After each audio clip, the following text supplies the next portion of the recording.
watching Rose Squad Reviews. I'm Melanie, and today we're going to be doing a book haul.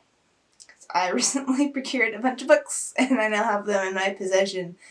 And they're all within a relatively close span of each other, so I figured this qualifies enough that I could do a video about all the books that I got. These will be in no particular order, and I'm currently like halfway through reading all of them since I just got them.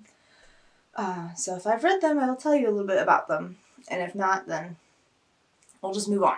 Kay gave me a Barnes & Noble gift card for my birthday a while back, and I finally used it.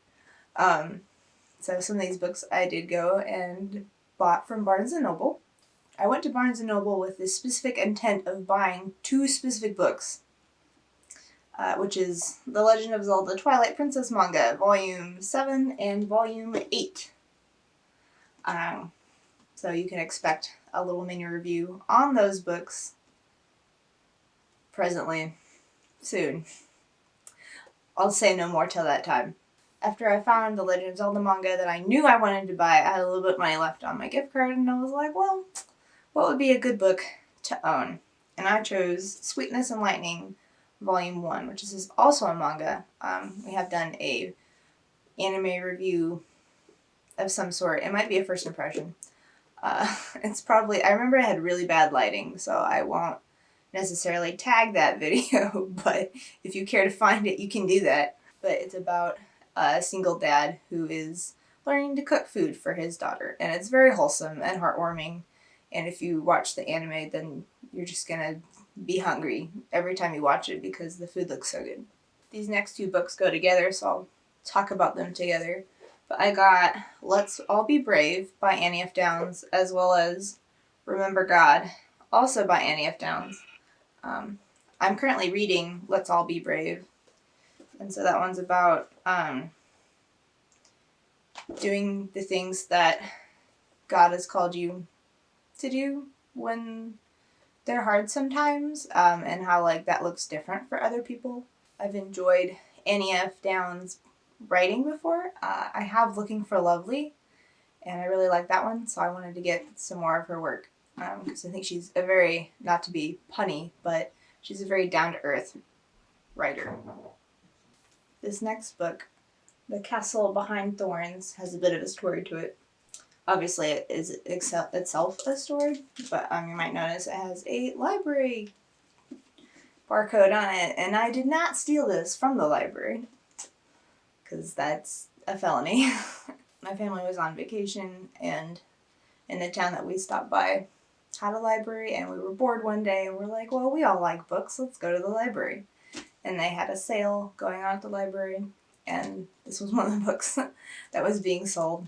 And it's written by Mary Haskell, which I really liked her book, The Princess Curse. So I was like, you know what, if I can, I'd like to buy that book, so that way I can own it, and I can read it.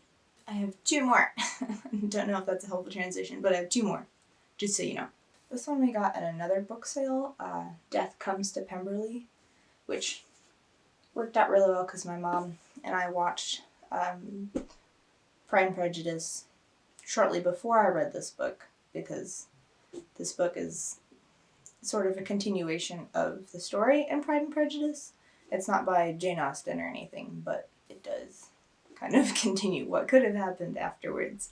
If we were 6 years along in the timeline and suppose like a murder mystery occurs, like, So if you like Jane Austen and if you like murder mysteries, I would recommend Death Comes to Pemberley. I think the author did a really good job of like kind of interworking an existing universe and characters to where it feels like Jane Austen wrote it and the characters feel like themselves, but it's also a brand new story. This is Water, Tales of Elemental Spirits by Robin McKinley and Peter Dickinson. I have read this book before and I really enjoy it. I like Robin McKinley. I think I've talked about her before in several videos.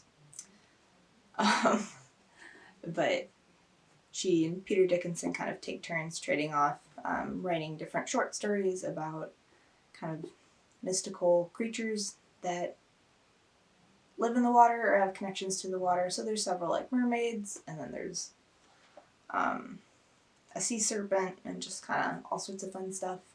There's also a fire one, but I always like the water one better, so I bought the water one. So those are all the books that I've gotten. It's all my books. I hope you enjoyed this video. Let me know if there are any good books that you found recently that I should read, and I will see you next time.